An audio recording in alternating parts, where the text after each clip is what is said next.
ஒரு கார்த்திகை மாத கருக்கிருட்டு. செங்கல்பட்டிலிருந்து படப்பிடிப்பை முடித்துக்கொண்டு எம்ஜிஆர் அவர்கள் நடுநிசி 12 மணி வாக்கில் காரில் வந்து கொண்டிருக்கிறார். கண் விழித்தவாறே தனது காரில் எம்ஜிஆர் அவர்கள் வந்து கொண்டிருந்த பொழுது வழியில் போலீஸ் உடையில் நின்ற ஒருவரை பார்க்கிறார். எம்ஜிஆர் அவர்களின் கார் அவரை கடந்து செல்கின்ற போது எம்ஜிஆர் அவர்களின் நெஞ்சில் பொறி தட்டுகிறது. ஆள் நடமாட்டமே இல்லாத இந்த அர்த்த ராத்திரியில் அந்த போலீஸ்காரர் பஸ்ஸுக்காக காத்து நிற்கிறார் என்பதை எம்ஜிஆர் அவர்கள் புரிந்து கொள்கிறார். உடனே தனது டிரைவரிடம் காரை நிறுத்த சொல்கிறார் எம்ஜிஆர். கார் பின்னோக்கி வருகிறது. போலீஸ்காரரின் அருகில் காரை நிறுத்தி கதவை திறந்து ஏறுங்கள், எங்கே போக வேண்டும் என்கிறார் எம்ஜிஆர். பரவாயில்லை, நான் பஸ்ஸிலே வந்து விடுகிறேன் என்கிறார் அந்த போலீஸ்காரர். நேரமாகிவிட்டது, இனி இந்த ரூட்டில் பஸ் கிடையாது, ஏறிக்கொள்ளுங்கள் என்று எம்ஜிஆர் அவர்கள் வலுக்கட்டாயம் செய்ய போலீஸ்காரர் வேண்டா வெறுப்பாக ஏறுகிறார். காரின் உள்ளே லைட் போட்டு சாப்பிட்டீங்களா என்று கேட்டுக்கொண்டே தனது சீட்டுக்கு பின்னால் இருந்த பிஸ்கெட் பழங்களை எடுத்து கொடுக்கிறார் எம்ஜிஆர். இப்படி ஓசியில் பயணம் செய்வதே எனக்கு உடன்பாடில்லை. இன்னும் நீங்கள் உண்ண சொல்லி வேறு என்னை இழிவுபடுத்தாதீர்கள் என்று போலீஸ்காரர் மறுக்கிறார். எம்ஜிஆர் அவர்கள் பூரிக்கிறார். இருப்பவனிலிருந்து இல்லாதவன் வரை படித்து பதவியில் இருக்கும் எத்தனையோ பேர் எனக்கு அது வேண்டும் இது வேண்டும் என்று எம்ஜிஆர் அவர்களிடம் வேண்டியதை பெற்று செல்கிறார்கள்.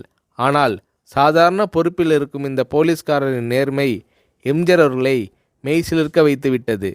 எம்ஜிஆர் அவர்களின் கார் கத தூரத்தில் வந்து கொண்டிருந்தாலும் காரின் நிறத்தையும் ஒளியையும் மனம் கமலும் ஓடிக்கான் வாசனையையும் வைத்து இது எம்ஜிஆர் அவர்களின் கார் என்றும் கார் சென்ற தடத்தை தொட்டு வணங்குகின்ற அளவுக்கு புகழுடன் திகழ்ந்த நேரம் அது. அரை மணி நேரம் கார் சென்று கொண்டிருக்கிறது. ஆனால் அதுவரை எம்ஜிஆர் அவர்களை பற்றி பெரிதாக போற்றி புகழ்ந்து பேசாமல் அந்த போலீஸ்காரர் வந்ததே புரட்சித் தலைவர் எம்ஜிஆர் அவர்களுக்கு அந்த போலீஸ்காரர் மீது மரியாதையை கூடுதலாக்கியது. நான் தான் எம்ஜிஆர் என்கிறார் எம்ஜிஆர். கேள்விப்பட்டிருக்கிறேன் என்கிறார் அந்த போலீஸ்காரர். பொன்மனச்செம்மல் எம்ஜிஆர் அவர்களின் முகத்தில் கோபம் இல்லை, பதிலுக்கு பொன்முறுவல் மலர்கிறது. என் படங்களை பார்த்து இருக்கிறீர்களா என்று கேட்கிறார் எம்ஜிஆர். நான் சினிமாவே பார்ப்பதில்லை என்கிறார் அந்த போலீஸ்காரர். புரட்சித் தலைவர் எம்ஜிஆர் அவர்கள் இன்னும் பிரமிக்கிறார். இப்போது கார் சத்தத்தை தவிர ஒரே நிசப்தம். போலீஸ்காரர் தனது வீட்டிற்கு 1/2 கிலோமீட்டர் தூரத்திற்கு முன்பே காரை நிறுத்த சொல்லி இங்கேயே இறங்கிக் கொள்கிறேன் என்கிறார். ஏன், நீங்கள் குறிப்பிட்ட அந்த விலாசம் இன்னும் 1/2 கிலோமீட்டர் தூரம் இருக்கிறதே என்கிறார் எம்ஜிஆர். சாதாரண போலீஸ் உத்தியோகத்தில் இருக்கும் நான் காரில் வந்து இறங்கினால் என் வீட்டிற்கு அருகில் உள்ளவர்கள் என்னை தவறாக நினைத்து கொள்வார்கள். இதுவரை இப்படி நான் யார் காரிலும் ஓசியில் வந்து பழக்கமில்லை. நீங்கள் இவ்வளவு தூரம் செய்த உதவிக்கு நன்றி என்கிறார் அந்த போலீஸ்காரர். புரட்சித் தலைவர் எம்ஜிஆர் அவர்கள் அதற்கு மேல் எதுவும் பேசவில்லை. அவர் எந்த போலீஸ் ஸ்டேஷனில் பணிபுரிகிறார் என்பதை மட்டும் கேட்டு தெரிந்து கொண்டு கிளம்புகிறார். அடுத்த நாள் செங்கல்பட்டு போலீஸ் ஸ்டேஷனுக்கு ஃபோன் செய்து நான் எம்ஜிஆர் பேசுகிறேன் என்கிறார் எம்ஜிஆர். ஃபோனை எடுத்த டிஎஸ்பி உதறலோடும் உற்சாகத்தோடும் தலைவரே வணக்கம் என்கிறார். இரவு சந்தித்த போலீஸ்காரரை பற்றி விசாரிக்கிறார் எம்ஜிஆர். அந்த டிஎஸ்பி சொல்கிறார், நீங்கள் குறிப்பிடும் அவர் இன்று விடுப்பில் இருக்கிறார். அவர் கையூட்டு வாங்காதவர், கடமை தவறாதவர், காவல்துறையின் நேர்மைக்கு இவரே இலக்கணம்.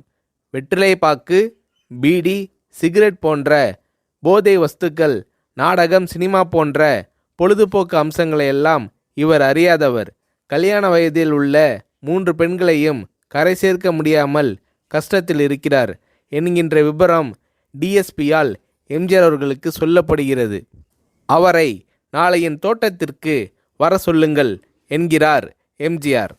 கேட்டுக்கொண்ட டிஎஸ்பி உங்களோடு ஃபோனில் ஆளுக்கு ஒரு வார்த்தை பேச இன்ஸ்பெக்டர், சப் இன்ஸ்பெக்டர் உட்பட எல்லோரும் ஆசைப்படுகிறார்கள். ஃபோனை அவர்களிடம் கொடுக்கலாமா என்கிறார். எம்ஜிஆர் அவர்கள் கொடுங்கள் என்கிறார். பேசுகிறார். அந்த போலீஸ் ஸ்டேஷனே புண்ணியம் பெற்றதாக மகிழ்ச்சி அடைகிறார்கள் அந்த போலீஸ்காரர்கள். மறுநாள் அந்த போலீஸ்காரர் ராமவரம் தோட்டத்திற்கு அழைத்து வரப்படுகிறார். அவரிடம் பேப்பரில் மடித்த பெரிய பணக்கட்டை கொடுத்து, இதை வைத்து உங்கள் பெண்களின் கல்யாணத்தை நடத்துங்கள் என்கிறார் எம்ஜிஆர். போலீஸ்காரர் மறுக்கிறார். நான் ஏதாவது உங்களிடம் காரியமாற்ற சொல்லி அதற்காக கொடுத்தால் அது தவறு. என்னால் ஆக வேண்டியது உங்களுக்கும், உங்களால் ஆக வேண்டியது எனக்கும் எதுவும் இல்லை. நான் உங்கள் கூட பிறந்த ஒரு சகோதரனாக நினைத்து கொடுக்கிறேன், பெற்றுக்கொள்ளுங்கள் என்று சொன்ன பிறகு கேட்டும் கூட கிள்ளி கொடுக்காத கனவான்கள் வாழும் இந்த உலகில் ரோட்டில் நின்றவனை அழைத்து சென்று அள்ளி கொடுத்த எம்ஜிஆர் அவர்களின் கருணையில் நெகிழ்ந்து போய் பெற்றுக்கொள்கிறார் அந்த போலீஸ்காரர். பிறகு ஒரு தேதியில் புரட்சித் தலைவர் எம்ஜிஆர் அவர்களே சென்று அந்த போலீஸ்காரரின் 3 பெண்களின் திருமணத்தையும் நடத்தி வைத்து வாழ்த்தி இருக்கிறார்.